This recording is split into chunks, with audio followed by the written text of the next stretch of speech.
can't believe it's coming up 20 years since I made my Cruden Bay 2000 video. One of my thoughts then was to record the history of the village. Glad to say, the village folk are telling the story themselves. Next in my series of Historians of Cruden Bay, you will hear a beautiful account from Betty Morris, née Carol, 90 years young, of her school days leading to her work in the Great Railway Hotel. Flipping back to her father's day during World War II in the village, and his amazing 50-year service at the Brickworks Company. Betty describes the brickworks slum at one end of the village, with the castle at the other, and the houses of Cruden Bay in between. To Betty's vivid memory of all the old shops of the village, in her words, some of them selling just a bit of this and a bit of that. It simply brings old Cruden Bay and its people back to life. Betty? Yes. Betty Morris. Betty, can we ask when were you born, Betty? 1929, 8th of January 1929. And where were you born at? A Healy's cottage. Your parents, Betty, who were your parents? Elsie and Belle Carol. This is your dad as a young man? Yes. Very handsome. Now, I do believe you were telling me that your dad, Belle, used to work in the brickworks at Cruden Bay. Yes, he did. So this is your mum's diary. She kept a diary. Yes. And what dates have we got in there, Betty? Well, it's his dad retired from the brickworks after 50 years on June 1976. He worked till he was 72. 50 years at the brickworks in Cruden Bay. Yes. That is amazing. Amazing. Betty, what did your dad do at the brickworks at Cruden Bay? He worked in the kiln and fired the kilns upstairs.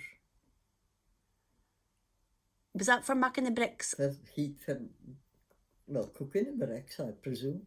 And the clay pipes? In the clay. The fires were up above? The heat went down to burn the bricks. That's the process there. So, Bessie, this is a picture of your dad. Yes. At the brickworks at Cruden Bay. Yes, that's him. To the kiln. That's your dad there. He's rowing the barra of bricks. Bricks out of the kiln. Men at the brickworks at Cruden Bay, the brickworks. Oh, look at the barras. And your dad is the second from the right. He's a tall chap. Yes. It's your dad. Gosh, that's a beautiful photograph. Here we are, Betty. The men at the brickworks. Can you tell us, Betty, starting from the back left, who they all are, Betty? Well, I don't know them all. The first one is Alan Middleton. Second thing is Alec Corner. The third thing is Bert Mearns. I think I'm not sure about the next thing, nor the next thing. Mr. Cruikshank had on to Kelly, Jimmy Gray, and Mr. McLeod. They were killed when the brickwork was bombed. The next one is Belle Andrews. The next one's my dad, Belle Carol. So this is the front row now, Betty. Yes. Okay, the first thing... No. Can I him? Right, on to next thing. The second thing's Willie Silver. I'm not sure of the next thing. The next thing's George Michael. No, I'm not sure. I need the next three, I don't know. The next thing is George Robertson. The next thing is Willie Cassie. But no, I didn't see. I don't know the next thing. The next thing is Willie Finlay. And the next thing is Jimmy Watson. but the other three, I'm not sure. So this was, you were saying, Betty, a more recent photograph Yes, it is. of the workforce at the brickworks. It was. There was seemed to be a great sense of comradeship at the brickworks. Bell Andrews, which was just suppose Conan's dad, and George Robertson, and that's Norma's dad, Norma Foreman's dad. They were great pals because they went to the ploughing together, and I think. So he would have bowled at the bowling club at Cruden Bay. Yes, he did. And further looking through the photograph album, we've got the bowlers at Cruden Bay. Right, who have we got here from the left, Betty? Alec Much. Jim Cruikshank. It's Mr. Black at the back. Jim McLeay. Jim McLeay. I'm just in the next two, I'm not sure. The one in front is Mr. Brown. No, the next scene at the back, I'm near Bear something, I'm not sure. The one at the front is Bob Finlay. The one at the back is my dad again, as usual. I'm not sure of the next scene. The next scene is Geordie Robertson. The next scene is Eddie Daniel. The next scene is Andy Klein. The next scene is Harold Bremner. I'm not sure what the next scene is, but the next scene is Sandy Much. And the one at the end is Bob Eden. And that's Mrs. Eden. It's rolling a ball. Yes. So, Betty, you're telling me that as well as your dad was working in the brickworks, he, at the time of the Second World War, he was an ARP. What was that, Betty? Well, he went in the cycle down to internet when there was going to be a air raid, and they must have been warned. There was going to be something. It had been planes in the go, and he cycled to the harbour, blowing the whistle, back again, and they had to going around the house, round about, and see there was nobody had a light shining or nothing round about. Though it was a red warning or anything, you see. And you were saying, Betty, that it was a tragedy because there was a bomb dropped on the brickworks. There was at Cruden Bay. Yes. Mm-hmm. Do you recall anything about that, Betty? Well, there was the two bosses were killed. It was Jimmy Gray and Mr. McLeod. So, Betty, at the time of the Second World War, where did you live in Cruden Bay? 8 Eddleston Road. Can you remember the sights that you would have seen at that time? Well, there was no houses between there and in the sea. And you saw right out, and you saw the convoy of the ships taken up, and you saw you didn't see the aeroplanes, but you saw the bomb, if anything was hot. So there was something at the top of Ward Hill, you were saying? Yes. Well, my dad was in it, and he had a lot of pictures of all different aeroplanes. And they had to recognise the aeroplanes. And he used to give me all the cards with the aeroplanes on them. And I used to sit and hold them up, tell him, and he named the different ones to see the different things, and he used to name it. So that was it, like was called, perhaps called the lookout. Observation Corps. Observer Corps. So your dad was part of that? He was in it as well. So your dad was there too. His job was to look out for any planes coming. Well, yes, Enemy as far as I planes. can, but that was there at that time. I'm not sure. As well as enemy planes, any planes. Only planes, I presume. It was in the Well, vicinity. you don't know the difference. You had. And the different sound. You knew if you listen, if you hear, oh, here we go. You couldn't fit if which side they were on. Yes, you can't do it. The sound of the plane. Oh, here's the Germans. You get the sound of the plane. But you were never up at the ward hall there for the lookout. No. You were never allowed to go up. No. Probably for security reasons. Well, it could have been. I'm not sure. You were saying that that part of his life, or that job that he did, it's obviously for national security, that he never spoke about it. No.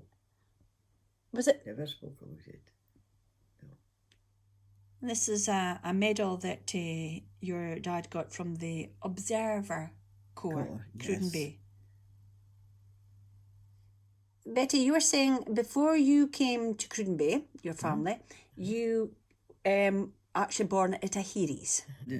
Now that was you and your two sisters. Yes. When you were brought up at Tahiri's. Yes. Now I bet your mother made all that frocks. Yes, she did. They're all handmade that frocks. Exactly. And all matching. Yes. Now you were telling me that your mother used to clean Ahiri's school. Yes, she did. Do you remember the inside of Ahiri's school? Yes. What was it like? Lovely. Just a typical 2-room school. Did you go to school there, Betty? Yes. You did? Yes. You started Ahiri's school at the age of 4. Yes. And you left at the age of 10. Uh-huh. Any memories of schooling at Ahiri's? Were they very strict, your teachers? Well, she maybe was strict. Who was your teacher? Who was your teacher, Betty? Well, Miss Mel was it. She stayed in the house. In the schoolhouse? Yes. At Ahiri's? Uh-huh. With her sister, you were saying? With her sister Jean, yes. Did they both teach at Tahiri's? No, Jean didn't teach, she kept house. Schooling, what was schooling like at Tahiri's? Very good. Mm-hmm. Slate? Chalk? Yes. Gosh. As for you to do your sums on? The slate? Yes. With the chalk? Well, it would be well, it wasn't chalk, it was, what do we call it, Scully? Oh, no, I know. Because that's a funny story, though. There's Jan Taylor that you've got a photograph of me. He's got a photo. Him at the top of a pole or something, me standing down at the boat, I'm looking up, and he's on a kilt. Coming to school with a kilt on? Oh, Jan never wore nothing but a kilt. At school? At the school. Primary school? At primary school. Jan had the kilt on. Primary school. Mm-hmm. Must try and get ahead of that photograph, Betty. Well, he's good at it. He's good at it. Brilliant. Saying that from Ahiri's you moved to Cruden Bay, to Eddleston Road. Yes. And from then on you went to Port Edel Primary School. Yes. What was life like at Port Edel? I never liked the Cruden Bay school. Was it strict? Well, Mr. McIntosh was that thing. I think that was just sometimes the way that they taught in them days, wasn't it, Betty? Well, I suppose it was. You see. Did you say that you had a speech impediment, Betty? Yes, I had. And Mr. McIntosh, I picked me, and he knew fine. Well, can we say, Betty, that your speech impediment hasn't held you back now? No. It's just never stopped speaking since I turned my video camera on, Betty. So you left Port Edel School at the age of 14. Yes. And you headed for? Kilmarnock Arms. And that's where you worked? Yes. What did you do, Betty? I was between maid. What did a between maid? What was her job? Well, I had to clean the... Oh no, what was I going to do? Scrub the floors, scrub the wooden sinks, clean the fire, and make it ready for... To stock the basically, you had to stock the fire, Yes, Betty. yes. What was that for? Well, for to heat the water for the guests to have their baths, their water from the hot water. You were saying, did you live in at the Killie, Betty, when you lived Yes. there? You lived in. Yes, What time did you start in the morning? 6:30. And how much did you get paid, if you didn't mind asking? 10 and 6 pence A week. a week. And at that time, Betty, who was the owners of the Kilmarnock Arms Hotel? Mr. and Mrs. Sibbald.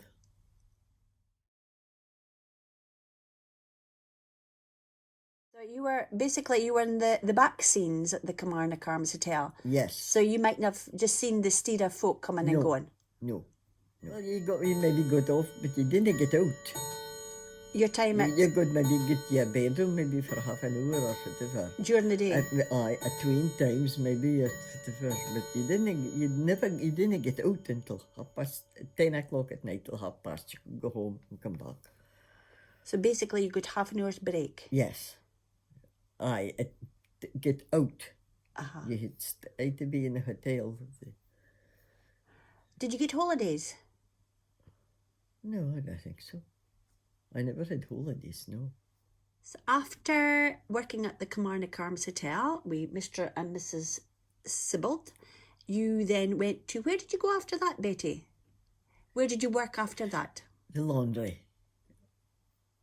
At the big hotel? At the big hotel, yes. What? Was the big hotel closed by that time, Betty? Yes.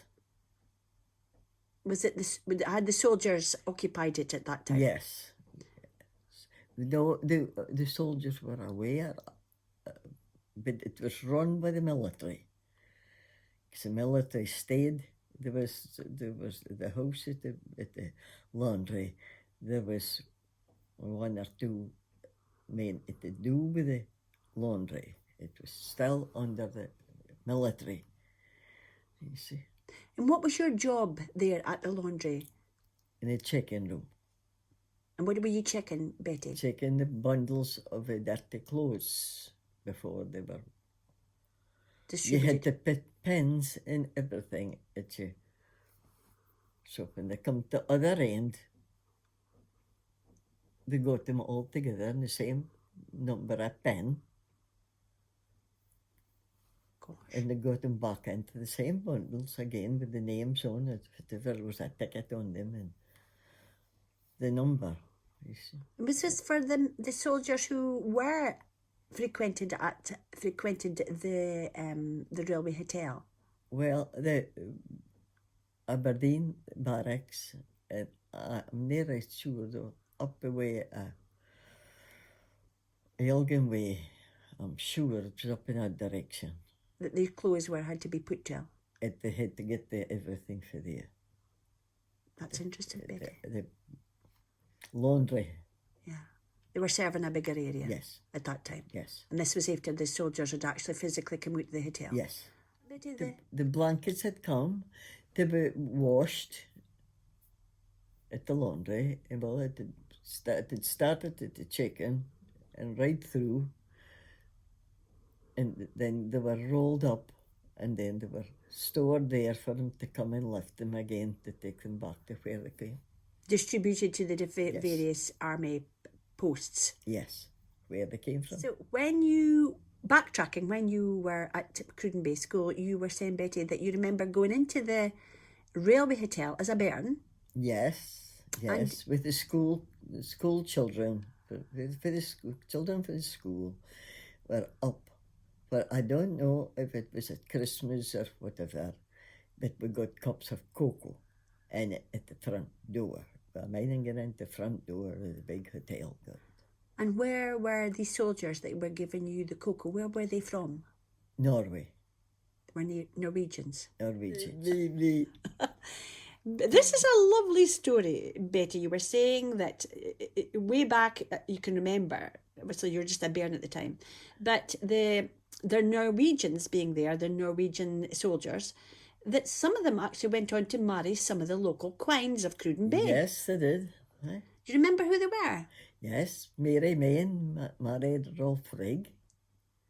And Jean Dunn, but I'm not right sure. She, the wee girlie, Jean Marie. And she married a Norwegian soldier as well. Yes. So after the laundry at Cruden Bay was closed, Betty, where did you get work after that? At the Ruby Watts sewing. Were you a seamstress? Yes. And that was in Aberdeen? Aberdeen, Holborn Street. And how did you get in and out every day? A bus. The bus, you took the bus? Yes. Do you remember any of the bus drivers at that time? Phoebe Mill. And he was a Cruden Bay? Newbury. Oh, he's fair? No, he was up here. Hatton was. Ah. Phoebe Mill was. After working in Aberdeen, did you hail back to Cruden Bay?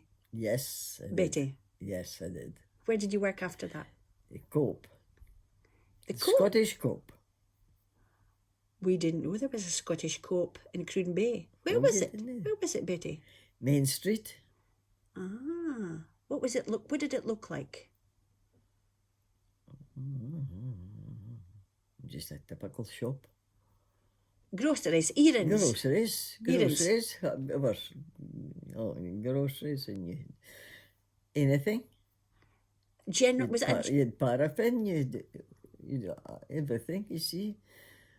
And I mean, clothes, your household goods, and everything. Everything was sold in the Coop. It was a general merchant.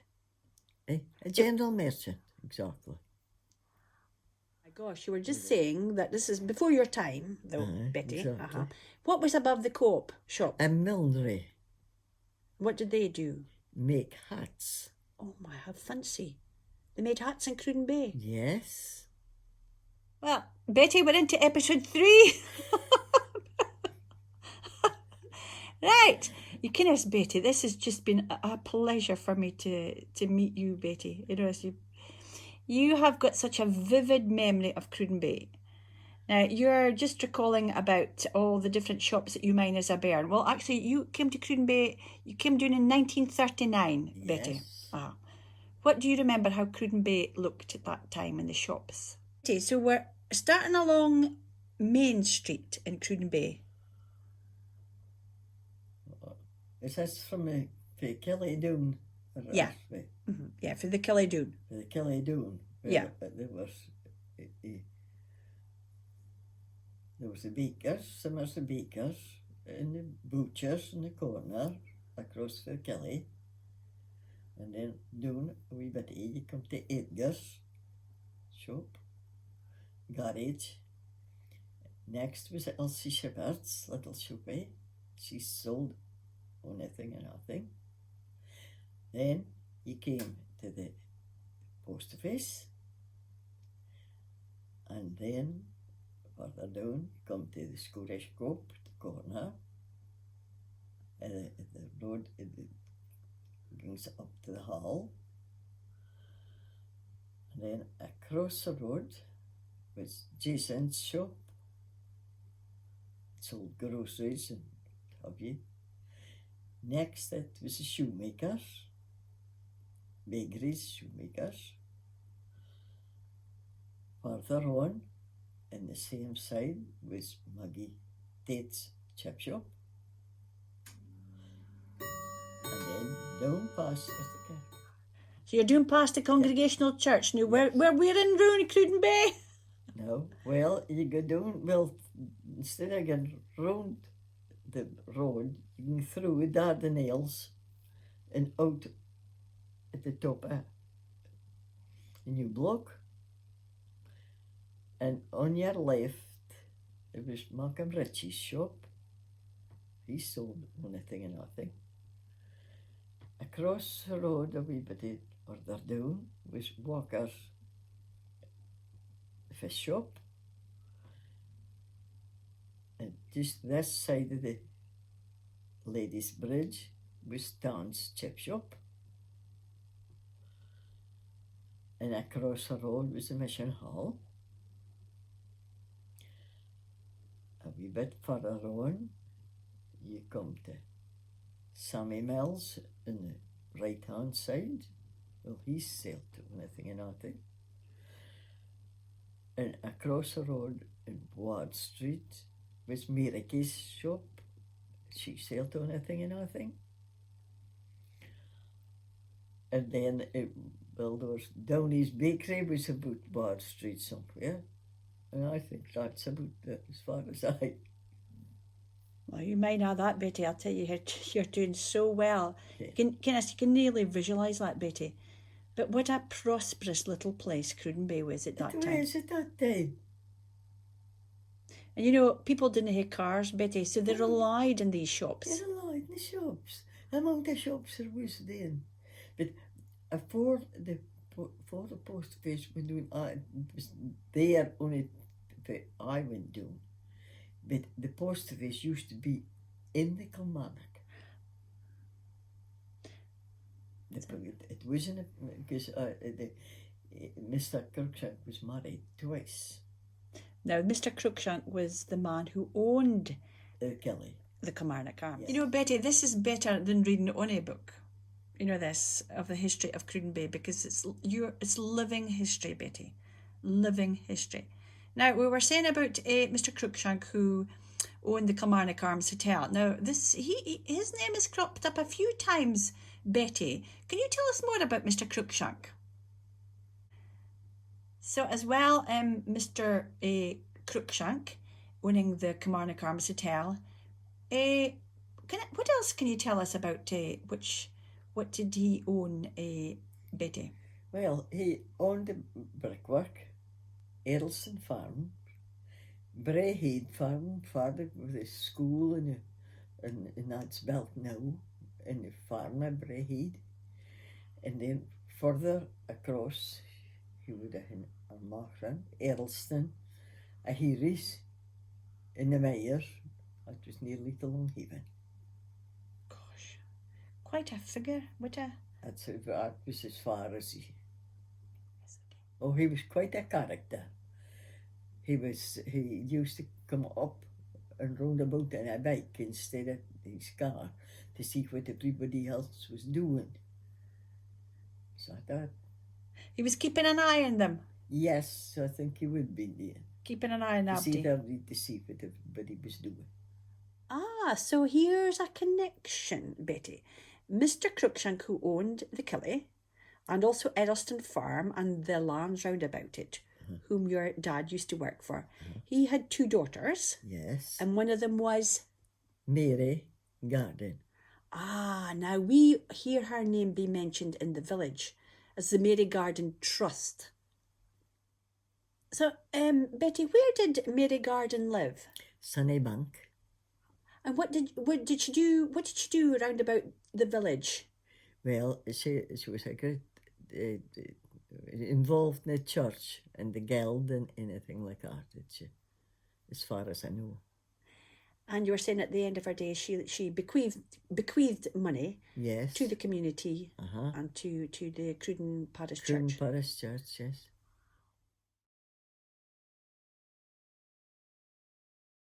Betty, here we go again. Episode 2. It's better than the TV, Betty, this, isn't it? Right, and there's another momentous occasion, Betty. Who's in the picture here? Well, that's my hubby, my late hubby, Geordie. That's my diamond wedding. Oh, this is... Oh, well, that's a beautiful picture, that. You're celebrating your... Diamond wedding. You and your husband. Yes.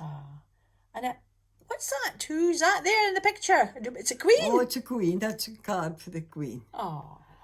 And the bouquet in the bottle of whiskey for the council. What an honour. So, looking through the photograph album, Betty, this was your husband's first tractor. Yes, it was. And you're on it. That's me on it. I wasn't married at the time. It's at Westminton. So this is Geordie and his dog, your husband and his dog, with his first tractor. And this, your husband was born at Midtown. West Midtown. Midtown. Midtown Hatton. Yes. Beautiful picture. Beautiful picture. This is your dad, Betty there. And this is you when you got married? Yes. Oh, lovely. That's Elsie. It's my sister Elsie. So this was taken, this your wedding, was it in Ellen? It was in Ellen. Another of your wedding photographs, and there's your granny giving you a favour. Looking further through your photograph album, whose wedding was this, Betty? Elsie. My sister Elsie. She married Stuart Mundy. So on the left there is your mum. Yes, the back. At the back. And then Granny Duncan at the front. Your granny. Ah. Now, you were telling me this is in Cruden. Yes. Cruden Bay. The reception was there, Betty. Yes. What was it like at Cruden when it was... It was lovely. It was really very good. There was lots of dances and that held at Cruden. Cruden is next to what the Red House Hotel is now. Next, Dunroy's between. Right, Dunroy's between, you see. So this is your great-grandmother on the right there. Yes, this. At Longhaven. Yes, she stayed with Grandma. So this is a photograph, is it the Cruden WRI? Cruden Bay WRI. Ah, right. From left to right, who have we got, Betty? Far left, who is it there we've got, Betty? Aggie McLean. And then? My mum. Elsie Carroll. Next was Margaret Henderson. One on the left we're not sure of, and then we go on the line and we've got Mrs. Sangster, Sheila Anderson, and Elsie Welsh. And we just remembered who the lady with the glasses. It was Mrs. Love.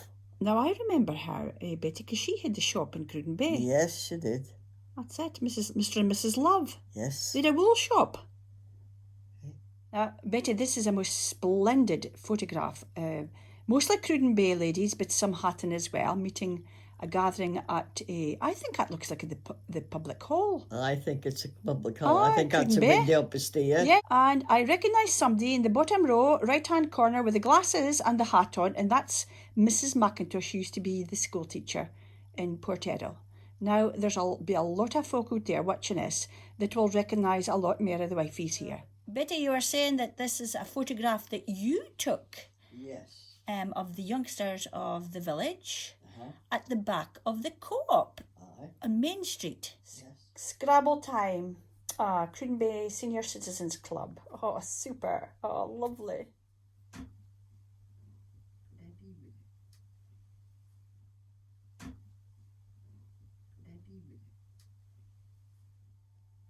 And some more of Betty's photographs from our album. These are Cruden Bay loons. Yes. Who were in the forces during the Second World War. Who are they, Betty? Who are these lads? Well, George Summers and Billy Finlay's in the front. Alec Finlay and Albert Phillips is the back. Now, people will know of these. Yes. Folk. They'll ken them. Oh, yes. Never forgotten, never forgotten. Well, there were 4 loads that would never be forgotten in Cruden Bay at 4. Well, Betty, connecting people, connecting places. Well, it's been absolutely incredible, this little short journey since I first met you, coming to visit you, Betty. And we've made lots of connections. And from connecting people, connecting places, we've been on to history, the history of Cruden Bay, which we're gobsmacked, Betty. Your memory is tremendous. The stories that you have told us, honestly, about your younger days, your working days in Cruden Bay, your dad's days at the brickworks, 50 years at the brickworks, your dad, it honestly, Betty, it brings a tear to one's eye. We cannot thank you enough, Betty. Okay? Thank you.